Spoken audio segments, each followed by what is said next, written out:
Hello dear viewer and welcome to Starfield. Recently I didn't have anything to do with my life, so I asked myself a question. Is it possible to play Starfield as a wizard? A space wizard, no less. This is a film about space wizards intended for children. And the answer is sort of, kind of, almost, if you are a very patient person. So, I played around with the idea of only using the powers. That's not quite possible, so I decided to include the ancient magic of fist to face. At least this way we don't humiliate ourselves with those uncivilized firearms. So uncivilized. We use powers and punches, and that's that. As a boxing-only build, you need to be stupidly careful early on and then rush through the main quest until you can start obtaining the star powers from the temples. If you skip all the unnecessary dialogue telling you how awesome all the NPCs are several times over, and you meet up with Vladimir in the eye as soon as possible, you can reach this point of the playthrough in under 2 hours. However, to really rely on powers later on, sadly, you need to proceed even further into the giant misunderstanding known as Starfield's main quest, so that you can assemble the armillary, so that the shiny edgelords start attacking you at random, so that you can farm quantum essence, so that you can regenerate your star power rapidly, so that you can use powers much more frequently than otherwise. This is a long laundry list of things to do, so let's make a quick plan for the playthrough before we talk the skills and such. Luckily, I know just the character preset perfect for a space wizard that will look the part with just a few minor alterations. With a proper name, very immersive, we can proceed to meet Barrett and then accept that from here on out we are going to be told time and time again how charming and awesome he is, and then move on to Crete, where we want Vasco following us. Early punching builds are mostly useless. We need some followers to cower behind for the first few hours of this riveting experience. Usually, running ahead, punching a few people, then running back to let Vasco finish them off is good enough for most combat scenarios. While on Crete, you should also consider some proper resource gathering, maybe visiting some random locations in your landing zone, as we want to start researching spacesuit upgrades as soon as humanly possible to enhance some of our defenses. For this reason, we also want to buy plenty of resources after we first land in New Atlantis. Before moving on from the lodge, we should have some extra ballistic and or energy protection on the best spacesuit we can find. Since we don't use any guns, we can safely sell all the ammo and weapons we have found on Crete. It will make us some credits, which can be spent entirely on research resources and maybe some drugs. Space combat won't be particularly developed with this build, so your starship won't be a major cash sink either. Now we take Sarah to find Moara, and we try to avoid combat as much as possible. In the Star Yard, where the spacers fight off the ecliptic, you need to reuse the trusted hit and run tactics. However, you should also be able to equip Sarah with a grenade before or during this mission. Starfield followers have an infinite supply of grenades as soon as you give them just one. They are also quite accurate with their throws. It's very useful. After we return the quest target artifact to the lodge, we can start Vladimir's quest and rush towards the cool power from the direct presentation. From there, grab as many powers as you can. Some will pop up when you get close to the planet with a temple, some will, sadly, require more artifact hunting. It really is your choice from here. If you like running around and punching people, you can do what you think is most important, maybe obtain the Mantis spacesuit for example, or do some research, farm some XP. Or maybe you want to rush the main quest all the way to when you can assemble the armillary, start farming some quantum essence. There is a way of doing it I mentioned in the last week's video. Once the armillary is on board of your ship, you pick an uninhabited planet or a moon, land there and start walking around. If the game doesn't have much to throw at you, it can't spawn abandoned facilities for example, it will only spawn the edgelord ships at this point. Those will land one after another as you walk the surface of an empty planet. They will attack you in groups. Get defeat it, and give you up to 5 or maybe 6 quantum essence per one such combat encounter. It starts adding up with the essence you get every time you find a new power, and with the Starborn you can slay in late main quest, so before the playthrough is over, having 120 quantum essence should not be a problem at all. So as I said, patience and farming is necessary, but you will, sooner or later, get to this point where most powers are unlocked, and you swim in quantum essence to allow for constant use of those, or if on PC you can just enter these two console commands. Just saying. There is plenty of fun to be had at this point. You can slow time at will, you can absorb health from enemies, you can explode every enemy around you, you can tip the spaces over, you can deal damage with a rather cheap attack power of particle beam, you can calm enemies down, so your social mind affecting skills like instigation can be used on them without resistance. Oh yeah, I used them in place of illusion magic too. They are underwhelming to begin with, but when paired with Creator's peace power and many other crowd control powers, they can easily turn the tide of any battle in your favor. It all starts adding up to a playstyle very reminiscent of a Skyrim mage.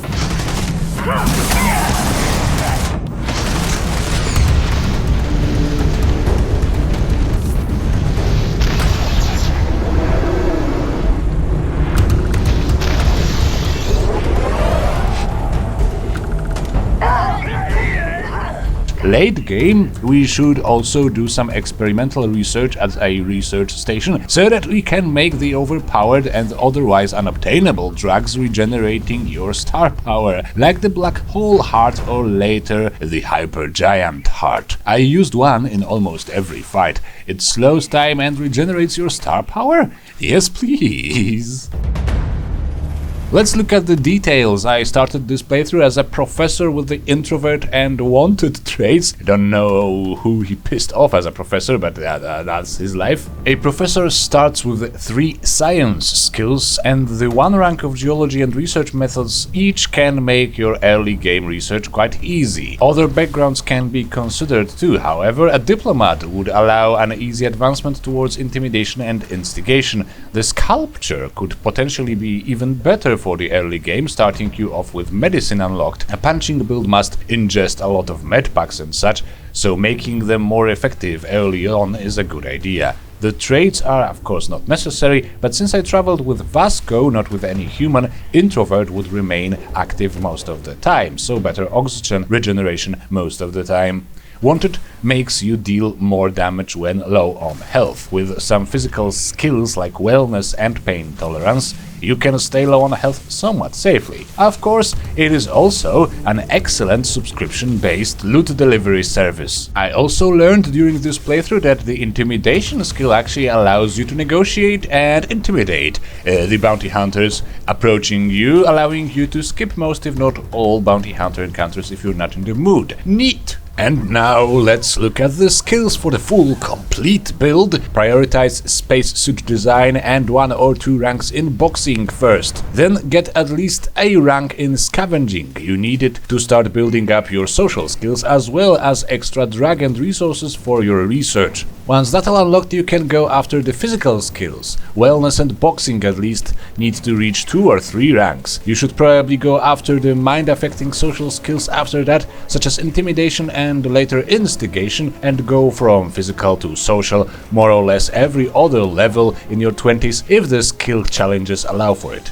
I would think the choice of physical skills is rather self-explanatory. The rule is no weapon more advanced than my fist can be used, so I need to max out all the skills that can make me punch hard and take a lot of beating. We start off the social skills with Scavenging 1, which should be unlocked perhaps as soon as on Crete, so it starts affecting your loot early so you can get a lot of extra resources and meds over time. Intimidation and Instigation were my mind control skills of choice. If it was possible, I would go for Instigation alone. It is the most useful, it offers extra firepower for your side and creates the most chaos and distractions for your enemies. Since it is not possible, I thought making people run takes them out of combat for a bit, quite useful for a high-risk build like this, especially before we have all the powers.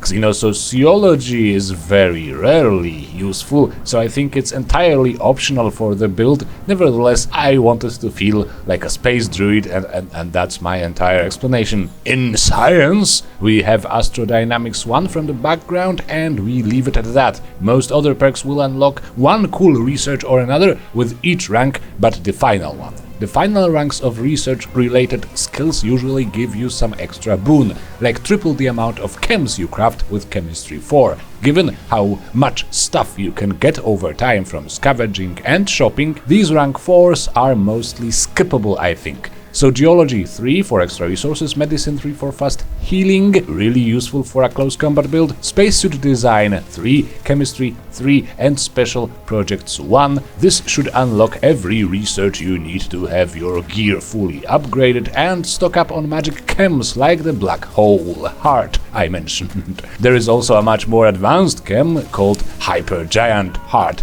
It will double your star power regeneration for solid 5 minutes, and it stacks with Quantum Essence.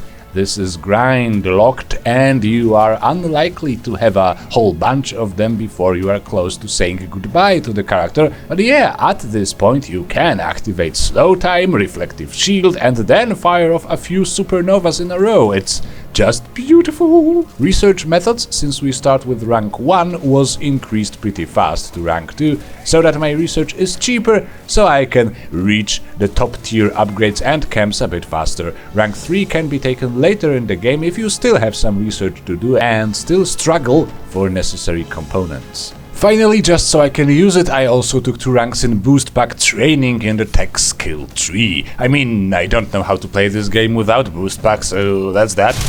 There isn't much to say about the gear this time around, other than the Mantis suit looks vaguely wizard-like, especially when combined with a constellation helmet that reveals your entire face. And by face, I mainly mean the beard. I kept it upgraded as much as possible, not the beard, the helmet and other stuff, with heavy shielding, explosive shielding, the pocketed upgrade and whatnot. Legendary spacesuits are hard to come by, often quest-locked and don't look as cool on the character, so I stayed with the Mantis suit for the whole experience. Now, I tried to use as many powers as I could and just see what happens, but these here I find the most useful. Gravity Wave is unrelenting force, and it doesn't cost too many power points. When not using Quantum Essence, knocking people over with it and then punching them blind before they can stand up is the tried and trusted path to victory. You will have a way more wizard-like experience with Quantum Essence and Black Hole Heart or Hypergiant Heart. With such a bombastic mix of buffs, you can easily activate Reflective Shield at the start of a fight to reflect damage and protect your health. Then, as you don't need to worry too much about your life anymore, you can either slowly and calmly try to instigate everyone against everyone else, or use some bombastic magic, lift the enemies with the anti-gravity field, and then fire off a supernova explosion or two. This can annihilate entire battalions. Inner Demon power is cool too, especially after your social skills have already caused some chaos in the field of battle. You can put more chaos on top of that by spawning angry copies of your enemies. Generally, if you have Quantum Essence available, start off with the reactive shield and then have fun with whatever you can do with your current power set. You will find a combo or two sooner or later, or a dozen. Of course, you can make this build much more powerful with the New Game Plus, allowing you to discover your powers again and again and again to upgrade them. I have more interesting things to do, like watching paint dry, so maybe another time. And that's all, folks. Remember about the like button and super thanks button. It makes me feel all warm and fuzzy inside when you touch them. Consider as well supporting me via Subscribestar, but most importantly, have a lot of fun in Starfield and other games and in real life. And remember to come back later. We will see each other again. Bye! Bye!